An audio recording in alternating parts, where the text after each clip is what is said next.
government-run health care. Max Keiser continuing. Oh, yeah. Well, I had Dr. Bruce Levine on my show last week, and he talks about something called the abuse syndrome. And what this means, basically, is that as people sit back and watch their government sexually humiliate them in public without any recourse, without anyone doing anything, it creates a feedback loop of continued depression and a feeling of helplessness. And that's the same kind of mentality you find in any abusive situation. You know, a pimp and the person working for them, any kind of abusive situation, the abusive husband toward the wife, etc. So as these things are played out in the media and people see that the government is involved in sexual abuse of minors on a wholesale level to satisfy some sick sexual tendencies. Again, from paragraph 4 of this Naomi Wolf article, she says the sexualization of torture from the top in Washington basically turned Abu Ghraib and Guantanamo Bay into an organized sex crime ring in which the trafficked sex slaves were U.S.-held prisoners. So that was the U.S. getting a taste. And notice, Max, we're all on the same page. I said all this in the first hour, hadn't heard what you had to say, hadn't read Naomi Wolf's article. Mike Rivero hadn't heard what I had to say. He said the exact same thing, the Stockholm Syndrome. Now you're saying the exact same thing. The expert you interviewed, tell us more about him, and perhaps we'll play a clip of that video if you tell us the name of the video at maxkeiser.com. You've got so many TV shows on so many networks, it's hard to know which one to pull up. But here's the Stockholm Syndrome. Stockholm Syndrome is a psychological response sometimes seen in abducted hostages, and that's what these pimps literally have these women as slaves, in which the hostage shows signs of loyalty to the hostage taker, regardless of the danger or risk in which they have been placed. The syndrome is named after, and it goes into it. And this is what we see over and over again. Well, I'm not a mentally ill person. I'm angry and I'm enraged, and no more, you criminal scum running the government. Max, and this is going in globally. Max, go ahead. Yeah, well, it's part 3 of the video on maxkeiser.com. On the right-hand side, you scroll down. There's 4 parts for my recent show On the Edge. Starting in part 3 is the interview with Dr. Levine. And yeah, what's the name of that particular video of On the Edge, though, part 3? Yeah, and I brought up the... but videos always have a name, Max. What's the name of it? Well, if you just go, it's On the Edge part 3, I think. It's on my maxkeiser.com site. Okay, they found it. We're going to play that clip before you leave us. Go ahead. Okay, well, it's a 10-minute interview, so I don't know if you have time for that. But I brought up the Stockholm Syndrome as well with Dr. Bruce Levine, and his work goes into something a little bit more comprehensive. He really gets into it and talks specifically about the policies today that are coming out of the White House to foster this abuse syndrome in the population as a way to keep them depressed and to make them malleable.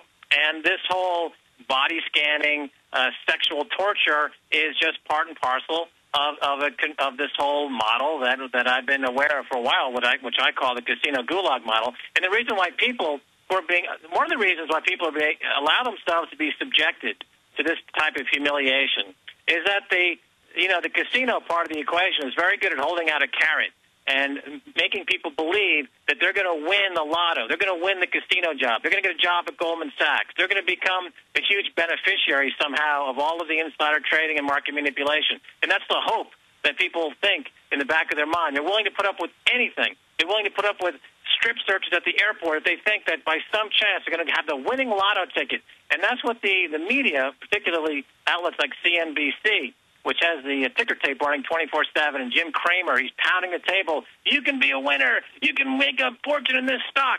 When all he's doing is he's unloading stocks that institutions don't own. He's laundering stocks for the banks, which are laundering all of their TARP money vis-a-vis Jim Cramer on CNBC. And it's just like going into any casino, which is surrounded by slot machines where the odds of winning are definitely against you, and hookers.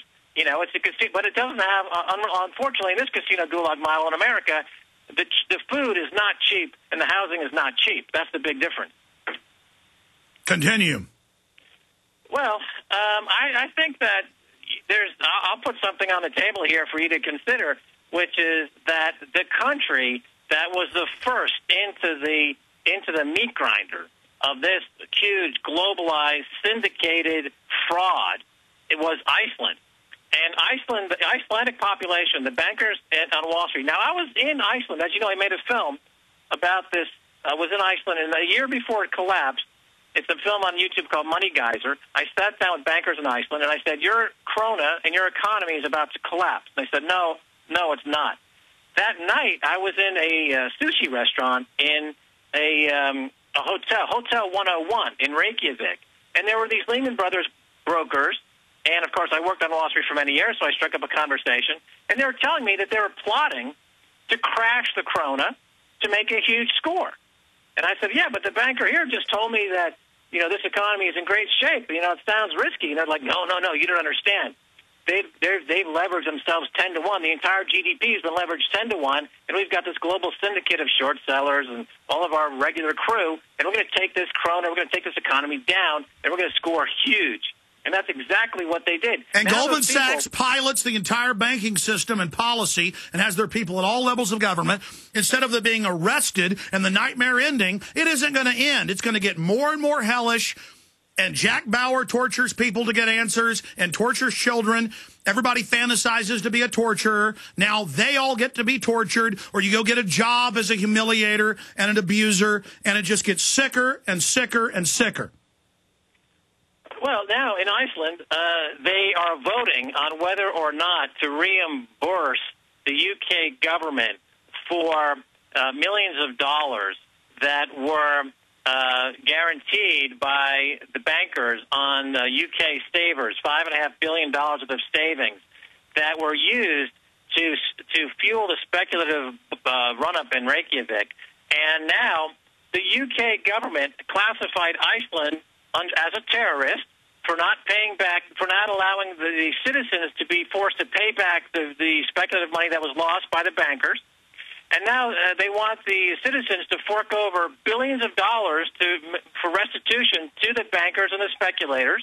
And if they don't do that, they're threatening all kinds of draconian measures and destitution in Iceland. And the people have been out there rioting in the streets because they're being forced to ride in the streets because the bankers are putting them out of their homes. Let me stop you. This is so key. They've been rioting for more than 10 months, taking over government buildings, a very highly educated, low crime rate, some of the most professional people in the world.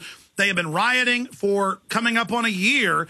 And I remember seeing that at least 8 months ago in the London Guardian, like it was normal that Brown used anti-terror legislation to seize the bank accounts of Icelanders that had their money in British banks inside Iceland and without. So for those that want to know, just like the Homeland Security documents that we leaked last year say the real threat to Homeland Security is conservatives, libertarians, anti-war people, gun owners, veterans.